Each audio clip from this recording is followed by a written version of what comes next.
आखिर राम मंदिर के निर्माण में ऐसा क्या मिला जिसकी इतनी ज्यादा चर्चा हो रही है? जब नासा के वैज्ञानिकों को इन चीजों के बारे में पता चला तो वह भी हैरान रह गए। और सबसे बड़ी बात की, जब आपको इनके बारे में पता चलेगा तो आपके भी रोंगटे खड़े हो जाएंगे।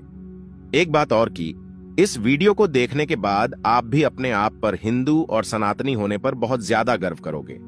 आखिरकार कई सालों के इंतजार की घड़ी अब खत्म हो चुकी है और राम मंदिर भी बनकर तैयार हो चुका है। अब लोग 22 जनवरी का इंतजार कर रहे हैं, क्योंकि इस दिन की भारत के लोगों को ही नहीं बल्कि दुनिया के लोगों को इंतजार है। लोग राम लल्ला की स्थापित होने वाली मूर्ति को देखकर झूम उठेंगे, क्योंकि इस दिन के बाद राम मंदिर के दरवाजे हमेशा के लिए भक्तों के लिए खोल दिए जाएंगे। इस मूर्ति को बनवाने के लिए देश के 3 सबसे बड़े मूर्तिकारों को बुलवाया गया है, और जो भी भक्त इस ऐतिहासिक पल को अपनी आंखों से निहारेगा वह जीवन मरण के बंधन से मुक्त हो जाएगा।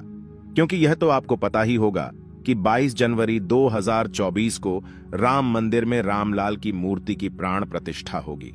लेकिन यह मंदिर तो बनकर भले ही तैयार क्यों ना हो गया हो, लेकिन इसके निर्माण के समय कई ऐसे चमत्कार हुए हैं, उसे देखकर मंदिर के पड़ती समेत कई लोग दंग रह गए हैं। यहां तक इन चीजों को देखकर नासा के वैज्ञानिकों ने तो अपना सर ही पकड़ लिया है, और तो और वह एक ऐसी गहरी सोच में पड़ गए हैं कि मानो उन्होंने कोई भयानक चीज देख ली हो। आज की इस वीडियो में हम राम मंदिर के बनते वक्त हुए उन चमत्कारों और रहस्यमयी चीजें के बारे में आपको बताएंगे, जिसे सुनकर शायद आप भी यकीन ना कर पाओ। आपको बता दें कि जब यहां मंदिर निर्माण का काम चल रहा था तब एक 1200 खांभों की ड्राइंग तैयार करवाई गई और अमेरिका से एक विशिष्ट वैज्ञानिकों की टीम को बुलवाया गया ताकि वे इसका निरीक्षण करके होने वाली हर एक कमियों को दूर कर दे और राम मंदिर की शान में 4 चांद लगा दे। लेकिन जैसे ही राम मंदिर के निर्माण के वक्त वहां की धरती को खुद गया, तब उस धरती से एक ऐसी वस्तु निकली कि उसे BCC देखकर सभी के होश उड़ गए। और उसे चमत्कारी और दिव्या वस्तु ने न सिर्फ उन वैज्ञानिकों के होश उड़ाए बल्कि भारत सरकार को भी हिलाकर रख दिया, जिसके बाद तुरंत एक कमेटी बनाई गई और उसकी जांच के लिए लगा दी। लेकिन उसके बाद कुछ ऐसा हुआ कि वे सभी भी प्रभु श्री राम के भक्त बन गए। दरअसल यह बात है राम मंदिर के निर्माण के समय की, जब अमेरिका से थॉमस नाम के एक वैज्ञानिक भारत में राम मंदिर निर्माण कार्य के दौरे पर आए हुए थे। यहां आकर उन्होंने देखा कि राम मंदिर का निर्माण कार्य तो काफी चल रहा है, जिसके बाद उन्होंने अपना रूटीन काम फिर से करना शुरू कर दिया और अपना काम करना शुरू कर दिया। अपने काम करने के दौरान जैसे ही उनकी नजर मंदिर परिसर की तरफ गई तो उन्हें एक ऐसी जगह दिखाई जहां पर वहां धरती नरम पड़ी हुई थी। देखने में वह धरती वहां की जगह से पूरी अलग ही दिख रही थी। थॉमस को अपनी अंतरात्मा से कुछ अलग सी प्रेरणा मिलने लगी और तुरंत थॉमस ने अपने मजदूरों को वहां की खुदाई करने को बोल दिया। एक बार के लिए तो मजदूर भी हैरान हो गए कि ऐसी धरती की वह खुदाई क्यों करवा रहे हैं, लेकिन मजदूरों को तो उनका ऑर्डर मानना ही काम था, इसलिए उन्होंने बिना कुछ सवाल किए खुदाई शुरू कर दी। जैसे ही वहां पर खुदाई शुरू हुई, कुछ ही देर बाद उस धरती से पानी का प्रवाह शुरू हो गया। उस बहते हुए पानी को देख खुदाई करने वाले मजदूर परेशान हो गए, क्योंकि पानी के अंदर खुदाई करना मुश्किल ही नहीं बल्कि नामुमकिन सा हो जाता है। लेकिन जब इस पानी का सर्वेक्षण किया तो पता चला है कि यह पानी तो पास ही में बह रही सरयू नदी का पानी है। वे लोग यह समझ नहीं पाए कि यह माता सरयू का आशीर्वाद है कि वह खुद राम मंदिर की निर्माण में सहयोग कर रही थी। इस पानी ने सभी वैज्ञानिकों को एक गहरी सोच में धकेल दिया। वे यह सोचने लग गए कि अगर ऐसे ही पानी निकलता रहा तो जहां एक भव्य मंदिर का निर्माण कैसे हो पाएगा, क्योंकि एक पानी वाली सतह पर मजबूत मंदिर बनवाना कोई हंसी खेल की बात नहीं थी। उस समय सभी के दिमाग में एक ही बात थी कि सरयू नदी का मंदिर की भूमि के नीचे मिलना कोई चमत्कार है या फिर कोई कुदरत का करिश्मा, यह कोई भी नहीं जानता था। आखिरकार जब कोई भी समाधान नहीं मिला तब सभी मिलकर श्री राम से प्रार्थना करने लगे, क्योंकि जाहिर सी बात थी जब तक वो माता सरयू के पानी की धारा बंद नहीं होगी तब तक आगे का काम शुरू नहीं किया जा सकता था। लेकिन अगले ही दिन श्री राम ने उनकी पुकार सुन ली और माता सरयू का पानी स्वतः ही बंद हो गया और एक बार फिर राम मंदिर का निर्माण कार्य जोरों शोरों से शुरू हो गया। और यह काम इस कदर चला कि अब यहां अपने अंतिम छोर पर पहुंच चुका है, या यूं कहें कि यह पूरा तैयार ही हो गया है और 22 जनवरी को यहां श्री राम की प्राण प्रतिष्ठा भी की जाएगी। यह मंदिर इतना भाव बना है कि इस देखने के लिए भारत सरकार ने यहां पर एक अंतर्राष्ट्रीय हवाई अड्डा भी बनवाया है, ताकि देश और दुनिया के लोग सीधे ही यहां पर आ सके और इसे देख सकें। यह मंदिर तो आप कभी भी देख सकते हैं, लेकिन अब सवाल यह है कि जब पुराने समय में यहां पर राम मंदिर था, वह कैसा दिखता था, जिसे तोड़कर बाबर ने बाबरी मस्जिद बनाई थी। उसे राम मंदिर का निर्माण आखिर किसने किया था? क्योंकि यह रहस्य आज तक सीमित लोगों को ही पता है, ज्यादातर लोगों को इसके बारे में कुछ भी मालूम नहीं है। तो चलिए, आज मैं आपको इसका पूरा रहस्य इस वीडियो के माध्यम से बता देता हूं, तो बने रहेगा हमारे साथ वीडियो में एंड तक। आखिर उस समय भगवान राम की नगरी अयोध्या को किसने बनाया था? यह पवित्र नगरी हिंदुओं के लिए बहुत ही ज्यादा महत्वपूर्ण है, क्योंकि यहां पर स्वयं प्रभु श्री राम का जन्म हुआ था, इसलिए इसे राम जन्मभूमि भी कहते हैं।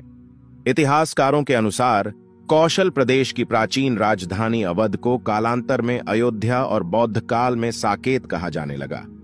अयोध्या मूल रूप से मंदिरों का शहर था।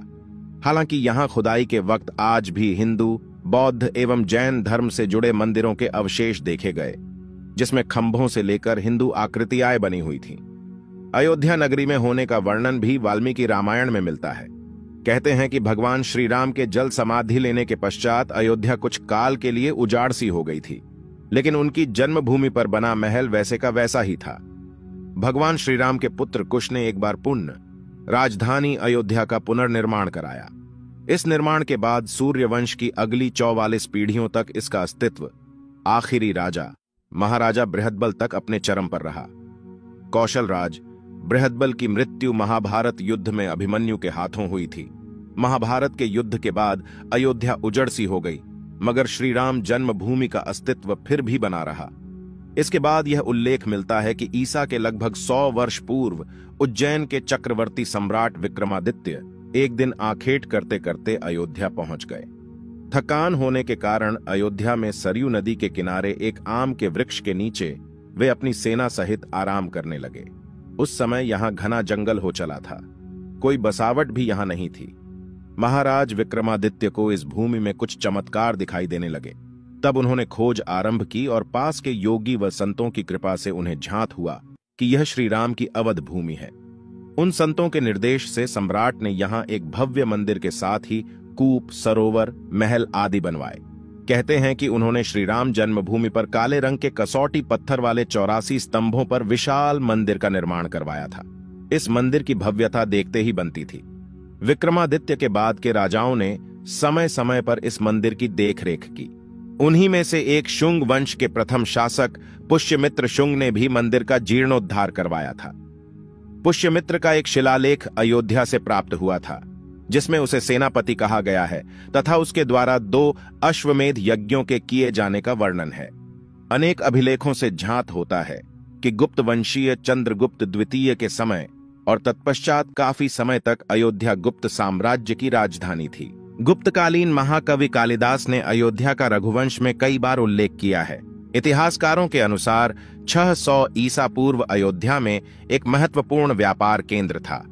इस स्थान को अंतरराष्ट्रीय पहचान 5वीं शताब्दी में ईसा पूर्व के दौरान तब मिली जबकि यह एक प्रमुख बौद्ध केंद्र के रूप में विकसित हुआ। तब इसका नाम साकेत था। कहते हैं कि चीनी भिक्षु फाहियान ने यहां देखा कि कई बौद्ध मठों का रिकॉर्ड रखा गया है। यहां पर 7वीं शताब्दी में चीनी यात्री हेनत्सांग आया था। उसके अनुसार यहां 20 बौद्ध मंदिर थे तथा 3000 भिक्षु रहते थे, और यहां हिंदुओं का एक प्रमुख और भव्य मंदिर भी था, जहां रोज हजारों की संख्या में लोग दर्शन करने आते थे। इसके बाद ईसा की 11वीं शताब्दी में कन्नौज नरेश जयचंद आया तो उसने मंदिर पर सम्राट विक्रमादित्य के प्रशस्ति शिलालेख को उखाड़कर अपना नाम लिखवा दिया। पानीपत के युद्ध के बाद जयचंद का भी अंत हो गया। इसके बाद भारतवर्ष पर आक्रांताओं का आक्रमण और बढ़ गया। आक्रमणकारियों ने काशी, मथुरा के साथ ही अयोध्या में भी लूटपाट की और पुजारियों की हत्या कर मूर्तियां तोड़ने का क्रम जारी रखा। लेकिन 14वीं सदी तक वे अयोध्या में राम मंदिर को तोड़ने में सफल नहीं हो पाए। विभिन्न आक्रमणों के बाद भी सभी झंझावातों को झेलते हुए श्री राम की जन्मभूमि पर बना भव्य मंदिर 14वीं शताब्दी तक बचा रहा। कहते हैं कि सिकंदर लोदी के शासनकाल के दौरान यहां मंदिर मौजूद था। 14वीं शताब्दी में हिंदुस्तान पर मुगलों का अधिकार हो गया और उसके बाद ही राम जन्मभूमि एवं अयोध्या को नष्ट करने के लिए कई अभियान चलाए गए। अंततः 1527 से 28 में इस भव्य मंदिर को तोड़ दिया गया और उसकी जगह बाबरी ढांचा खड़ा किया गया। कहते हैं कि मुगल साम्राज्य के संस्थापक बाबर के एक सेनापति ने बिहार अभियान के समय अयोध्या में श्री राम के जन्म स्थान पर स्थित प्राचीन और भव्य मंदिर को तोड़कर एक मस्जिद बनवाई थी, जो 1992 तक विद्यमान रही। बाबरनामा के अनुसार 1528 में अयोध्या पडीडी ढाव के दौरान बाबर ने मस्जिद निर्माण का आदेश दिया था। अयोध्या में बनाई गई मस्जिद में खुदे 2 संदेशों से इसका संकेत भी मिलता है। इसमें एक खास तौर से उल्लेखनीय है। इसका सार है, जन्नत तक जिसके न्याय के चर्चे हैं, ऐसे महान शासक बाबर के आदेश पर दयालु मीर बकी ने फरिश्तों की इस जगह को मुकम्मल रूप दिया। हालांकि यह भी कहा जाता है कि अकबर और जहांगीर के शासनकाल में हिंदुओं को यह भूमि एक चबूतरे के रूप से सौंप दी गई थी, लेकिन क्रूर शासक औरंगजेब ने अपने पूर्वज बाबर के सपने को पूरा करते हुए यहां भव्य मस्जिद का निर्माण कर उसका नाम बाबरी मस्जिद रख दिया था। लेकिन अंत में बाबरी मस्जिद का भी विध्वंस कर दिया गया और इस जमीन पर कई वर्षों तक कैसे चलता रहा और अंत में यह जमीन हिंदुओं को सौंप दी गई, जिस पर आज श्री रामलाल का भव्य मंदिर बनकर तैयार हो चुका है। और 22 जनवरी को यहां पर प्राण प्रतिष्ठा भी कर दी जाएगी, जिसकी तैयारी अब वैसे अगर आप में से कोई अयोध्या निवासी है तो हमें अयोध्या के बारे में कमेंट में जरूर